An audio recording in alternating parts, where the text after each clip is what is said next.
Oh yeah, this event will be recorded, so hopefully it's okay for everyone.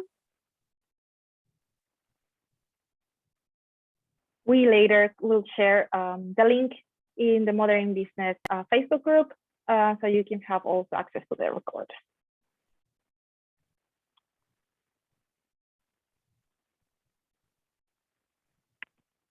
Okay. Welcome to Mothers in Business webinar. So first, before starting the webinar, I will give a little introduction about Mothers in Business. Our logo, work like a mom. So Mothers in Business is a network of like supporting career oriented mothers, and it's about balancing work and life. We have more than 4,500 active members, and more than 300 active members around the country. We promote the role of mothers in the labor market, in working life and society. And we support networking and skill development and career advancement. And a little bit about Mothers in Business International. So it started as a project by some volunteers in 2020. And the aim of this project was to develop activities to support us international moms living here in Finland. We focus on networking activities. So it's an easy way to meet other moms. We try to influence, so there's more inclusivity for foreigners. It's a family-friendly environment. And then we try to develop skills and support in the balance between work and family life. Currently, the project has funding from Funding Center for Social Welfare, STEA, and we have the funding until 2024, so 3 years funding. And basically, Mothers in Business is run by volunteers, and we are the ones that get to organize these kind of events for you. So anyway, if anyone is interested to join, you are very welcome.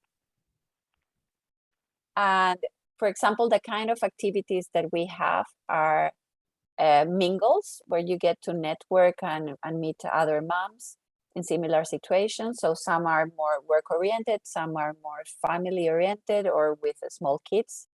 We have language cafes in different languages, and also some to improve your Finnish communication skills. We have the stroller walks, so you meet other moms with small kids, and we have different types of webinars. We also organize visit to companies.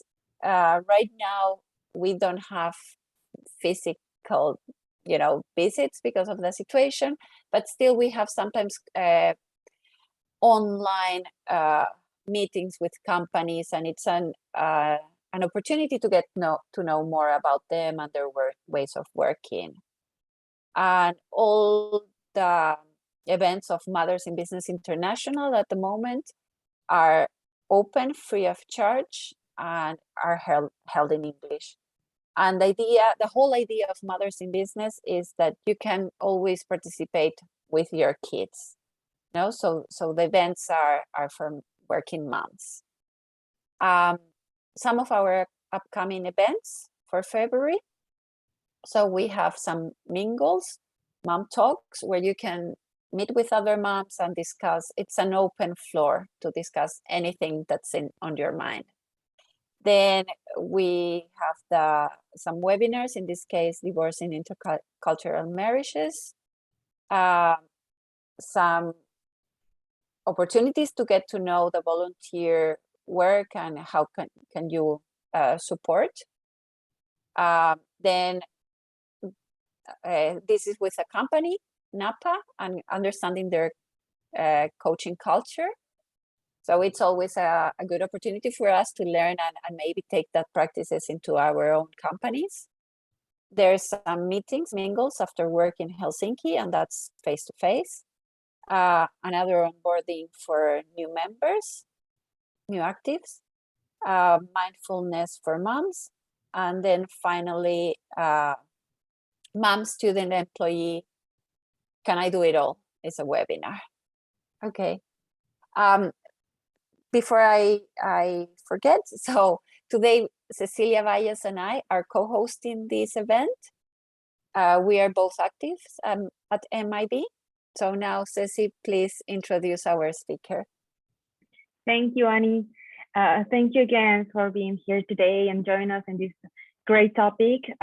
Today we will be discussing different facts and, of course, tips and challenge opportunities of when it comes to the topic that we as a mom want to also run our own business, or we have a business idea and we are thinking how should we approach, and also considering different other challenges that you are facing when you are taking care of the small kids maybe, or you have 2 or 3 kids at home that you need to you have the responsibility also. So our guest speaker today is Alisa Mick, and she will be sharing with us her experience of being working in a corporate position, and then she started her own business, and she will tell us more how she started her business idea, and then what are the challenges and what are the opportunities of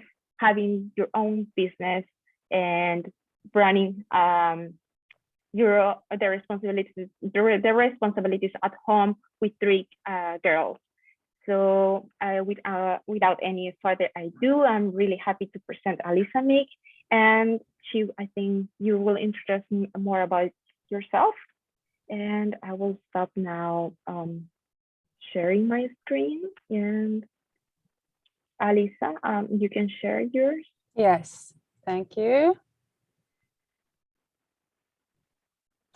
So hi, great to see you all, and thank you, Cecilia and Annie, for hosting me here and for presenting, of course, Mothers in Business, which I think is a great organization, very important.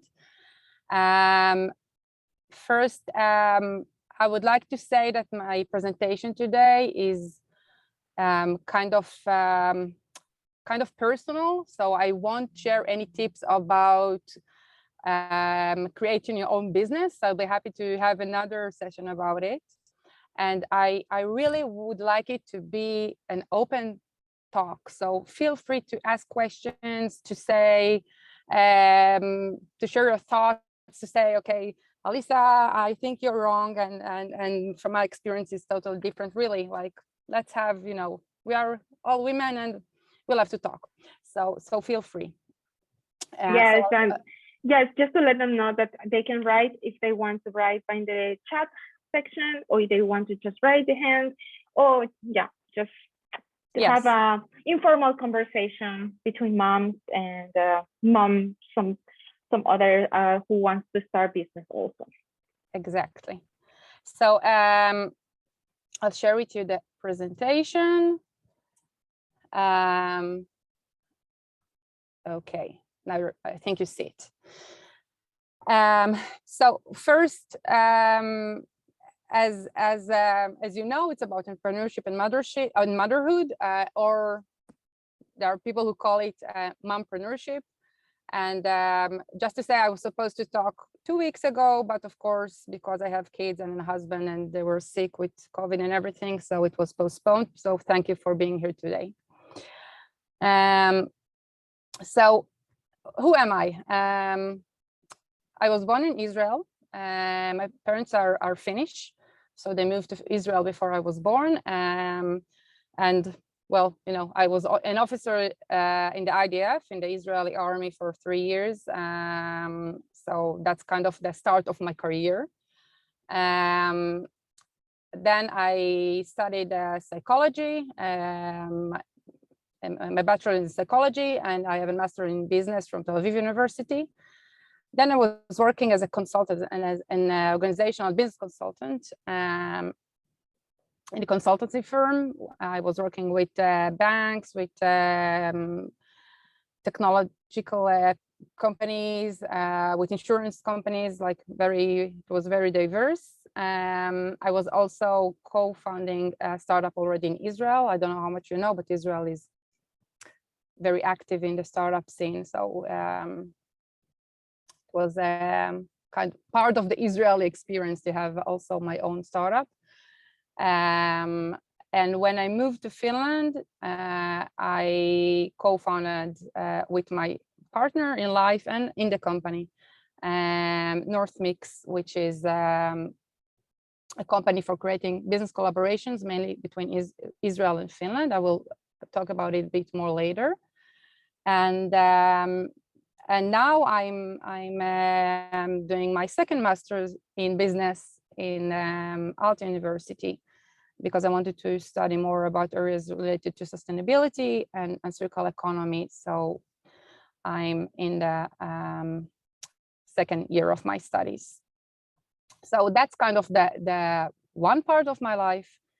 And then also I have the other part. So I'm also married to Mick. I'm mother to Leah. Leah is 11, to Ella is 6, and Amalia is 2. So kind of I have to say, and it would be great to hear from you any thoughts about it, but I kind of I don't like to mix business and family. I think it's something which I'm like recently it's easier for me, but I've always, like during my whole life as a consultant and as an entrepreneur, I really try to disconnect the two. And but you know, the reality is that they mix. So I put here a few photos. Most of them I'm pregnant. So in the left corner, up corner, I'm pregnant. It's already after my due date.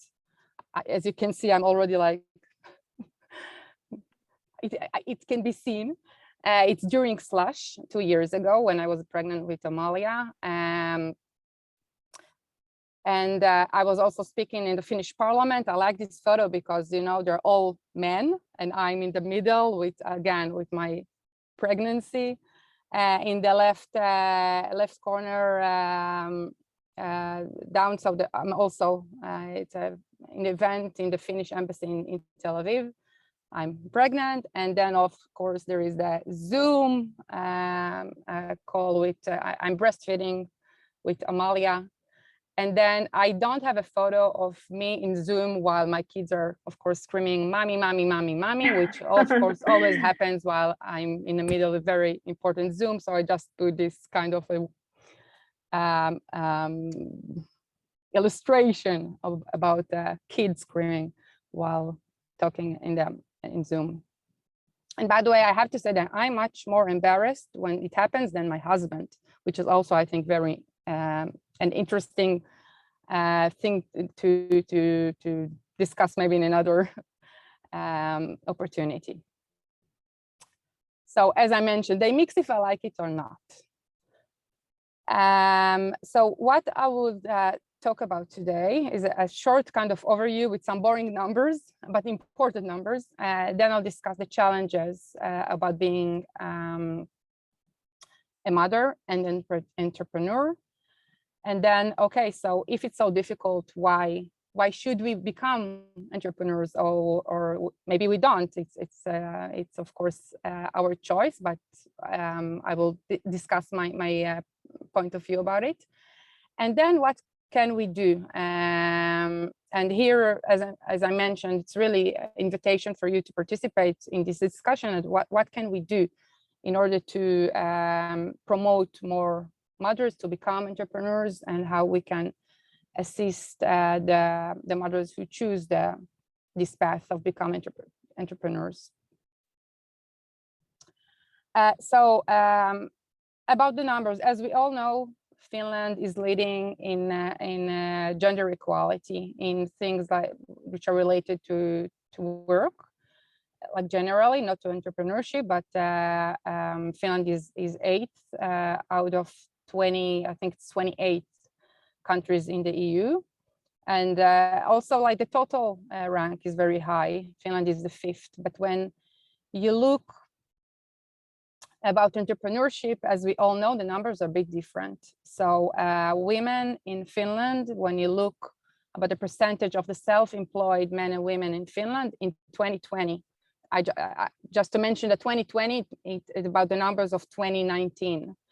And I took here these ages of 25 to 49 because usually that's the age when you start your own company. Of course, there are younger and older, but that's the most of the entrepreneurs. So of course, there are less women. The percentage in Finland, by the way, are quite low, also for men. So but for women, it's even lower. And it was very interesting to begin to research when I was preparing this presentation. I was kind of diving into these statistics about entrepreneurs, and I wanted to see, okay, what about kids? Like how, when you have kids, how does it affect your entrepreneurial choice? So the numbers were also very surprising for me, because they are very similar. Like if you don't have kids, if you have one kid, or if you have two children, the numbers are quite the same. So I had even this, okay, my kind of theory isn't right. It's maybe kids don't affect our choice to become entrepreneurs. But then when I wanted to check what happened before 2020. So you can see that, like when you don't have kids, the graph is quite stable, so that the numbers are quite the same during the years from 2005 until 2020. But then when you have one kid or two kids, it becomes like the graph is like going crazy. So it shows that if you have kids, and by the way, that's only for women, it's not for men and women, only for women. So it shows that something happens when you have kids. And when I wanted to look into gender differences, so when you don't have children, you can see that again, that the graph is quite similar for men and women. So the numbers haven't been changing a lot during the years from 2005 until 2020. But then you have like different trends, and of course, if you look into the reasons why there are so many changes, so it's related, of course, to the economical crisis in 2008, which affected, of course, the numbers in the whole world, but also in Finland. But you can see, for example, I think it's very interesting that, for example, in around 2013, you can see an opposite trend. So when there were more men becoming entrepreneurs, there were less women becoming entrepreneurs. So there are kind of opposite trends during the years. That's when you have one child, and when you have two children. So again, it's also there are sometimes you can see that you have more men and women who are entrepreneurs, but when you have two children, the difference is even bigger between men who become entrepreneurs and women. So I was, of course, it was very interesting to find these numbers, and I can't say that I was relieved that my theory that there is something which affects our choice to become entrepreneurs when we have children. But I think it's and I talk about it more soon, that it's not discussed enough how children affect our life as entrepreneurs or our choice.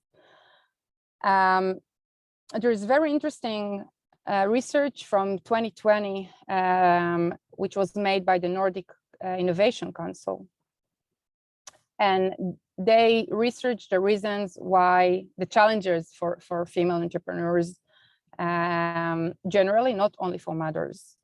So they brought it's a very long research. I brought here like the four main main topics. So women have less access to role models and smaller networks, which is of course related to mothers in business, which is trying to answer this need.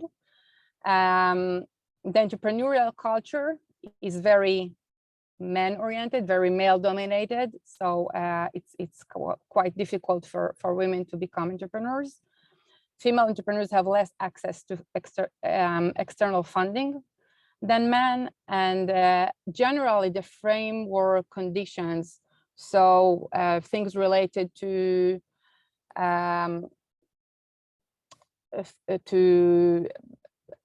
funding, for governmental funding, to governmental programs for female entrepreneurs, there are not enough these kinds of supportive frameworks. But when you think about mothers, so of course it's even worse, because there are less mothers entrepreneurs than female entrepreneurs generally. So mompreneurs have less access, have less role models and smaller networks. I can think about, like, in the last years, about maybe 5 women I know who are like very leading examples of mothers who have been raising capital, or, you know, creating unicorns. And when you could think about hundreds of men, the entrepreneurial culture to support mothers is very challenging.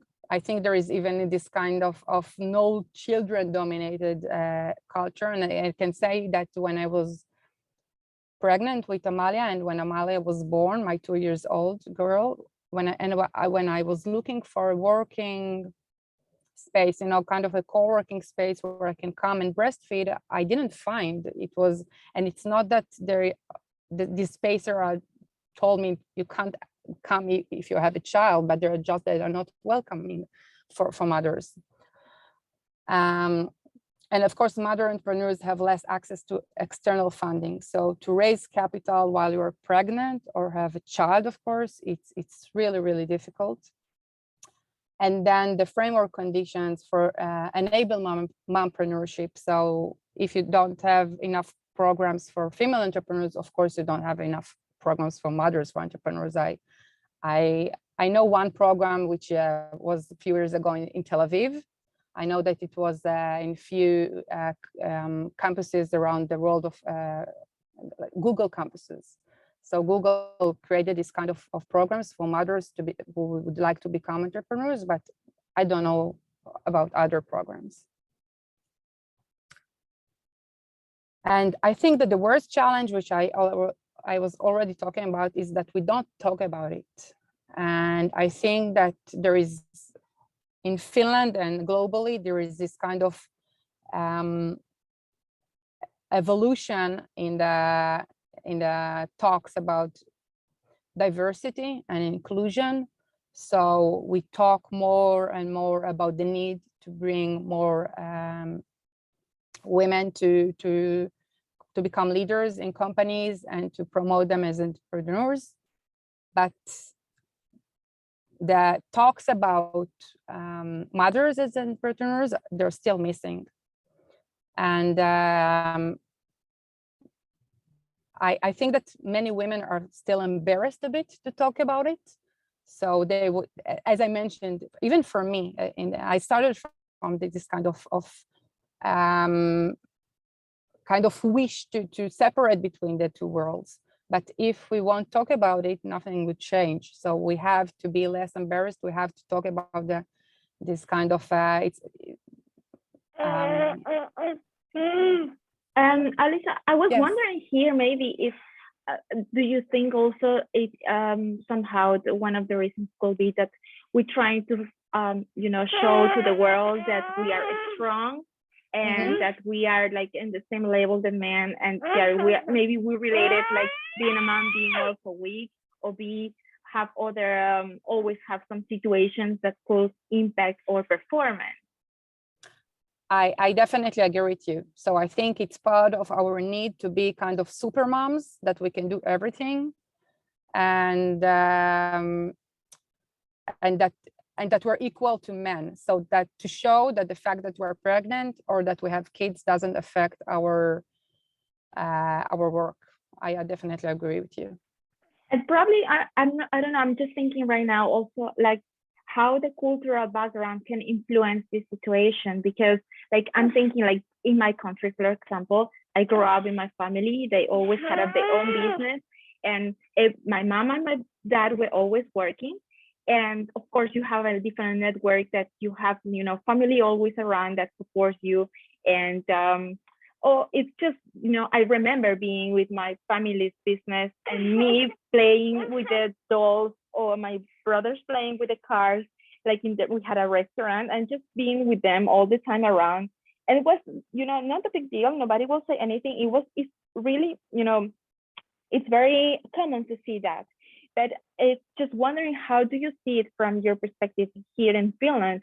And how do you see it from this cultural background? Do you see it as a barrier maybe, or is it more challenging? Well, it's a big question, because I think there is a difference if you look general about entrepreneurs or about women who found a technological company. So generally, the numbers in Finland are better if you look general about self-employment. When you look about technological companies, of course, the numbers are worse. So that's one thing. The second thing is, I think that the kind of environment in Finland of gender equality is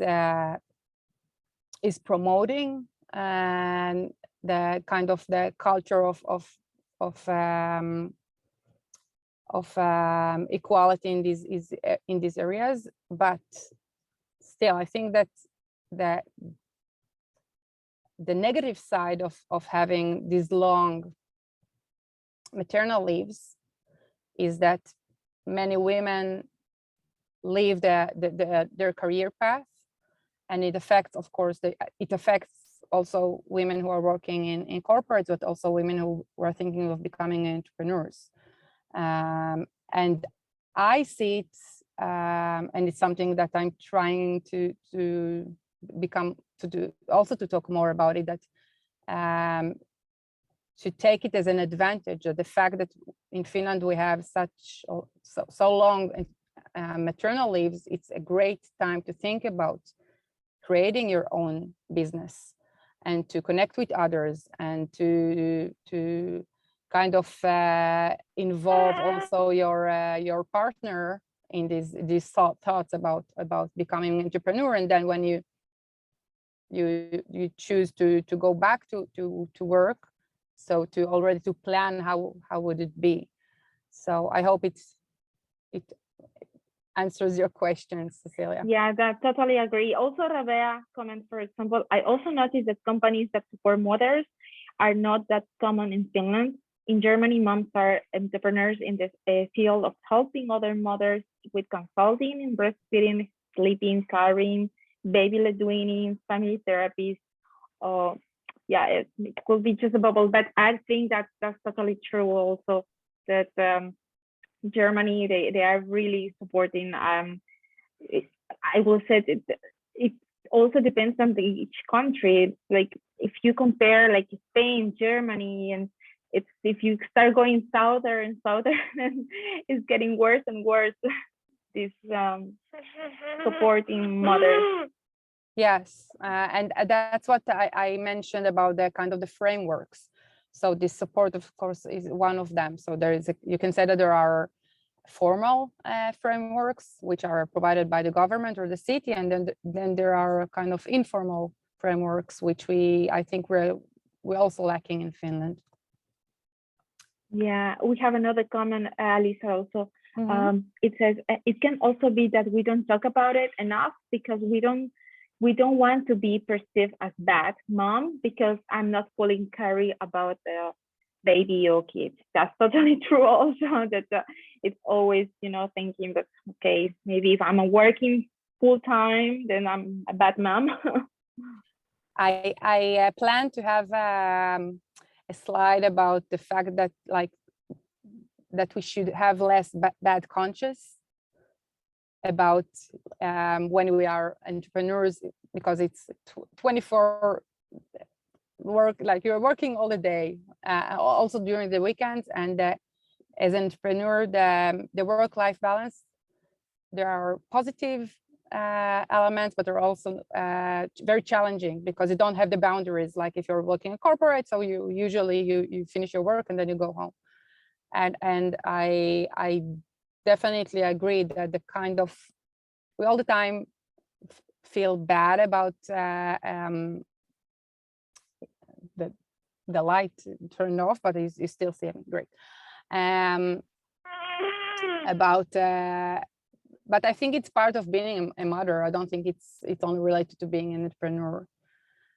So it's definitely there. I think that there are so many. I think there's so many. It's really complicated. If we will start to talk about it, there are so many things there that which affect these kind of choices, and the fact that we don't talk about it enough. Yes. But so why should we think about becoming entrepreneurs and mothers? So I'll talk about a few things. So first about the freedom which it provides, then about the opportunity to create the change that you want to see. The third thing will be that if you don't find a job, it's sometimes it's a good direction. It's a way to accomplish your ideas. If you see a need or you have a dream, so it's something, of course, you can achieve by being an entrepreneur. And then about Finland, what Finland offers for entrepreneurs. Oops, yeah. Okay. Yeah, okay. So first about the freedom. So of course, as an entrepreneur, you choose how to start your day and how to end it. And as I mentioned, there are positive sides because you can breastfeed while you're creating your business model, but there are of course also the negative sides that you're creating your business model while you're breastfeeding. So they are both, but and I think that it's not everyone enjoy this kind of freedom, but I think that for many it's a great way to balance work and life. And what is good in entrepreneurship that you can have also like a part-time entrepreneurship. So especially I think in Finland, when the working hours, if you work in a company, the working hours are not so late. So you can think about the different kinds of combinations of working in a corporate and being an entrepreneur. And of course, what is, I think, what I like in being an entrepreneur, that every day is different. So I have days when I work at home, only at home, and then I'm also can do maybe the laundry or to cook at the same day. But then there are days when I come to meet customers or to work I'm working in a co-working space. So like every day is really different. Yeah, and I think also it's about how you manage your time. I think that's one of the greatest skills that we learn when we are a mom. And especially, I just imagine myself, running a business and have to be running also there and here with the kids. And you have to also have your brain, at some point that you are 100% in the business, because otherwise you don't get revenues, you don't get incomes. So it's have that balance. Definitely, but I agree that I think that mothers are they are great in creating priorities. So it's something which is very, very valuable when you have your own business, of course. So the second point was to create the change you want to see, and I just brought here an example of a company called Brayola, which was created by entrepreneur who saw. Well, it looks like you need a need. bra. The only problem is bra shopping can be quite a traumatic experience. She gets all up in your business and you think you're this size, but in this brand, you're this size. And if you ever want a shot at finding a bra that fits, you've got to try on 1,000 of them. So let's say you actually find a winner. Awesome. But what do you do when that bra decides to break, or when you need another type of bra? You have to start back at square one, and that sucks. But what if we told you there was a new way to go bra shopping? Introducing Brayola, an online personal bra shop that helps women of all shapes and sizes find perfect bras at the best prices. Here's how it works. You share information about the bras you currently own and love, and I'll stop it here because I think you got the idea, but it was made by a young woman, Orit Chashai, and she was frustrated, and I think that many of us can relate to this frustration of buying a bra. And she raised the capital for Brayola while she was pregnant, and she launched the product with a newborn. And there are very interesting articles she wrote about this experience. If someone is interested, I will be happy to share. Brayola will create a private sorry. virtual... Okay. Now I want to okay, move on. No. Yes. Okay. So the third point is to, if you can't find a job, create it. And I know it can sound a bit annoying because it can be really frustrating not to find a job. And if you are an immigrant in Finland, I know it is a challenge. And when I moved to Finland almost 4 years ago, I started from looking for jobs in consulting. I didn't really want it, but it was, of course, kind of my comfort zone.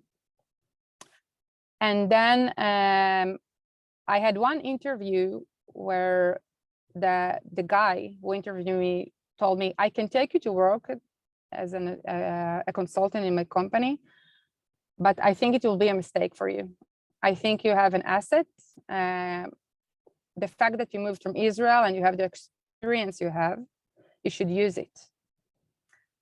And a few months ago, I wrote him a thank you email because I told him that his kind of rejection, because it wasn't like I can take you. It was like, you're not exactly the person we're looking for. And it was, I think it was one of the best kind of things that he could do, like tell me that just create your own company with the experience you have and the fact that you know the Israeli market and the Finnish one, and then I founded North Mix, and I think that in the discussion in Finland, which is very, very hot, of course, about the challenges which immigrants have in finding a job. So I think that entrepreneurship should be something that needs to be more encouraged. And I think that, you know, that it's something that I'm sure that it would, in the next few years, there will be more and more support in entrepreneurship. And MiB was founded quite recently because when I moved to Finland, I got to know more about sustainability and circular economy. And as I mentioned, that's also why I'm studying at Aalto. And then I had this idea about creating a platform to show what is going on in the area of circular economy in Finland. So it was just like an idea I wanted to accomplish, and I couldn't do that if I wasn't an entrepreneur, of course. So it can be any idea. It can be about, you know, about platform for bras, and it can be about, of course, something about circular economy. So I think that's what is so great in entrepreneurship. And then I think that Finland is one of the best places in the world to be an entrepreneur. So there's so much, so many programs and support opportunities which Finland is offering, not for mothers, not for females, but generally. And I think that in the discussion about promoting more diversity, more inclusion, I think that we have this kind of advantage, because many accelerators, many programs have a goal of bringing more women, more diversity to their programs and accelerators or incubators.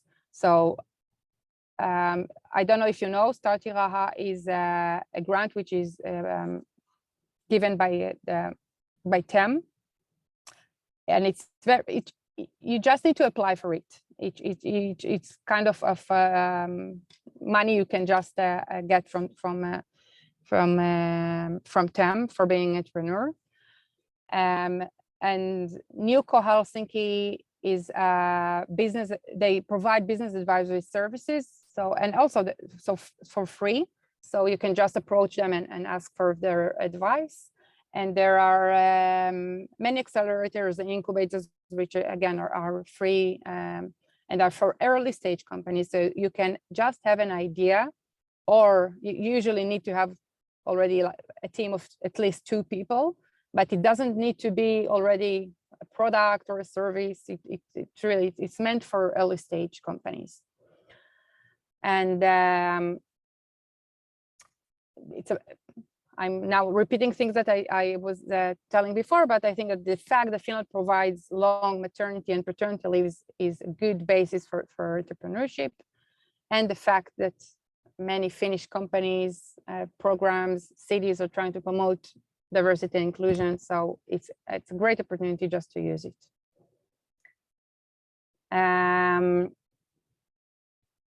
And just to talk a bit about what we can do to promote more entrepreneurship. So first, to talk about it, as I mentioned, is one challenge which we need to overcome.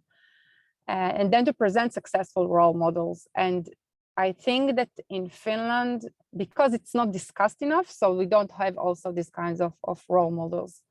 If I'm thinking about,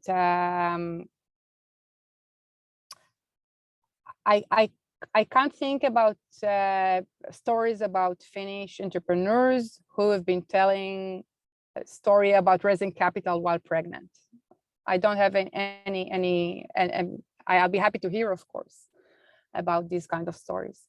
And I think it's important for every stage. Like, I know many young women who don't have yet kids, and they're thinking about being an entrepreneur, and they have these kind of thoughts. Okay, how I can do it, how I can have kids and being an entrepreneur. So I think we have to talk about more and more about this kind of success stories.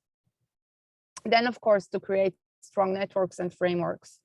So Mothers in Business is a great one, great organization for that. But I think that there should be more networks and frameworks for mothers in entrepreneurship. Then I think to involve our partners. So again, it's another topic which I think can be discussed separately a lot. I know from my relationship with my partner that he wants to be more involved, and sometimes our partners, they don't know how to be involved because they have this feeling, okay, we are privileged men, life are easy for us, and we don't know exactly how to contribute to this discussion. And I think that it can't be only between us, with the women. We have to involve them. And by the way, partners, I think it's not only our husbands, it's also our partners if we have a company. So the partners in the company, of course, they have to be part of this discussion. And I'll be happy to hear from you what else we can do about it. We actually have two persons who are sharing that they have recently applied to get they granted the Startiraha for graphic and web design agency focused on branding and budget and a budget. Yeah, and maybe there is someone also that has also get the same one. Did you get it? I'm not sure. I think she got well have got granted. Yeah, maybe can you hear us? Maybe you can share with us your experience. Was it difficult to get to apply, and did you get the grant? It's Melba. Hi. Yeah, hi. Yes. Let me put my camera. So hi. Yeah. Hi. I started applying last year because last year I had my baby. She's 13 months old, and I was working with Keskus in Oulu, and they helped me to build a business plan in order to apply for the Startiraha. They say that only the people who applied in 2020, I think if that's correct, were the ones that actually granted the 18 months, because that's where the whole corona situation exploded, and of course the uncertainty of such a thing. But I got it granted from January the 1st of this year, and it's only for 12 months, and it is for 6 months, and before it ends then you need to reapply for another 6 months. It was really, really easy as long as you have the business plan very well structured. But I know that Espoo has, Helsinki, Vantaa, Oulu, they do have centers where they can completely help you for free, and they just orient you to, well, pretty much to get the right numbers, how to make it sound more logical, how to make it a 1, 2, 3, 4 steps, because that is something that the office is actually going to be very picky, that you actually know what you're going to do and what is your plan of action, and that you have the numbers really well sorted out. That's what they focus more than the idea itself, though they did mention that there are certain ideas that don't go through. For example, if you want to put a restaurant, it's just not going to work because the risk is different, and you need to employ people, and you need to rent a place, and the Startiraha is only 33.78 euros a day, so it's not going to cover that kind of startup. So that's pretty much the only limitations that you have. You have certain limitations that the Startiraha has to cover all your expenses. That is the main. Yeah, so you can't work. Yeah, exactly. Yeah. Yes, that's true. But what you mentioned about the kind of the business plan, from my experience, it was a great excuse for me to sit on and think about the numbers, because I don't like to think about the numbers. I like to be in the creative side and to think about great ideas. So it was, okay, we need the numbers. So, okay, so I have to give them to you. Yeah, and also, for example, so I submitted that last year, and this month I have been pretty much just focused myself on starting the whole thing. And that's also another thing that the business plan works for, that you have that base of what you're going to do. So you're going to start doing, I don't know, your website, and you're going to start doing your marketing campaign, and then you're going to start networking and all such a things. And that's also really helpful, the business plan. Yes. Great. Thank you for sharing your experience. No problem. Are there any other? I think there is also someone that has got the same funding. It's Anna Elena, but I don't know if you can share your experience, or if not, it's also okay. But Rabea also shared with us that she joined a new course even yesterday on starting on business, and there was a great resource, and totally agree with her. I also been joining this events like from Expo, is Entrepreneurs Expo, well, the one from it is in Expo happening, and they have so much good resources, and they really know they can really explain to you in very simple ways and practical things that if you're not expert and finances is not yours, they will really help you. Yeah. I have a question or comment, or I see mainly solopreneurs between the moms. So I don't know if it's my own perception, but I see a lot of moms doing the business alone, something they love, and I think it's great. I'm not saying no, but maybe there's something missing, or I haven't noticed more of us getting together and doing bigger things. I don't know. How do you see that? Yeah, and you're right. Like if you look at the statistics, so many of the women are have like their own company, which is they usually are small companies, and I think it's related to confidence many times, that the women many times they don't think about kind of growing their company and managing employees. It's something which I think many find a bit challenging, and I think it just another thing we need to work on leadership skills and on confidence. So yeah, you're right. Yeah, and I think especially, I mean, for us being mom, having the support of another strong woman at your side working with you will help you. You share the skills, that way I don't need to know everything. I know my side, and my partner or my partners, work on other sides. So yeah, I think there's something still missing there between us women. Yeah, and it's also related to the fields of entrepreneurship.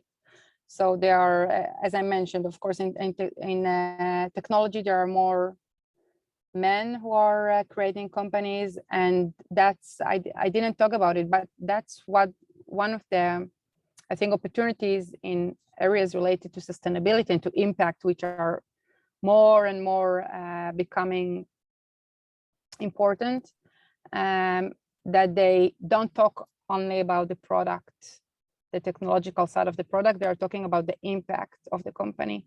And women, and I have also articles about that, women are much more impact oriented. We think about the value, we think about how it's going to do good for the planet, for the society, for our kids. And that's, of course, the connection to, of course, the motherhood. So I think that if we think more about creating companies from the impact perspective than from the technology's perspective, so more and more women will create these companies which also have that, like, kind of the growth aspect. Yeah, totally. I also agree that we as a women have this feeling that we want to find somewhere to work where that we are really doing a meaningful change to the world and leaving a good footprint to the other generations.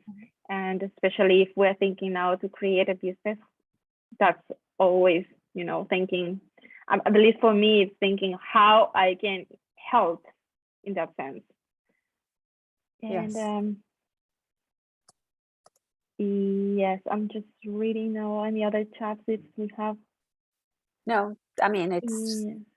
something. Yeah, and well, we are almost ending. I just would like to ask Alisa, just give a few, like, maybe words that if you could share from all your experience and all everything that you have gone through, your days in your entrepreneurship journey and being a mom, what it will be the main recommendations for us that we are thinking or considering to start a business, or whoever they have already this business, like main things that we have to always think, and don't forget about this. That's the next slide, Sila. Thank you. So it was, yeah. So create time for yourself. It's super important as a mother, and I'm challenging with that every day. So that's one of the reasons why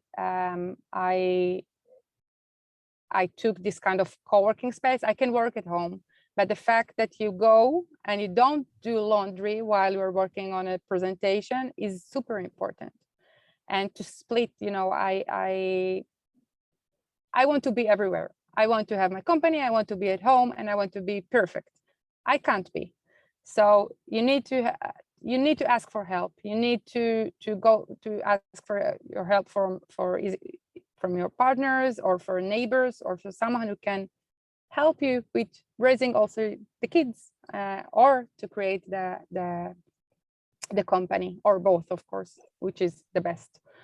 And we just mentioned how important it is to attend webinars, events, to start to talk about like the language of business, which is, I think, for many, especially if we are after our maternity leave, a year in this world is eternity. Like, you know, now everyone is talking about the NFTs and this crypto and everything.